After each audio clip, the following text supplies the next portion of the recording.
Alors vous êtes intéressé également au lien entre la prière et la santé. Est-ce qu'on sait sur quelle zone du cerveau la prière agit-elle? On a demandé à des fidèles de prier et en même temps ils étaient sous IRM.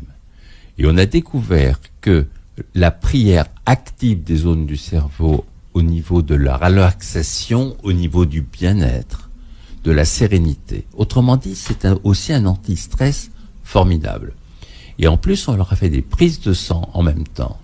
On a vu qu'ils sécrétaient des hormones protectrices, des hormones du bonheur, de la détente, de la relaxation. Et qu'en même temps, ça stimule le système immunitaire. Autrement dit, la prière est quelque chose qui fait un bien immense, qui permet aux sujets de retrouver leur socle et surtout, essentiel, de donner un sens à leur vie. C'est très important. Et quelque part, dans cette période de Ramadan, où on apprend la période de... C'est un apprentissage vers la spiritualité. On se relie et les gens se font un bien extraordinaire. Mais moi, je souhaite que Ramadan, qui est un moment formidable, dans son esprit se prolonge toute l'année. Et c'est pour ça que je trouve que le jeûne séquentiel est un relais formidable de se continuer ce fil rouge qui commence à ce moment-là.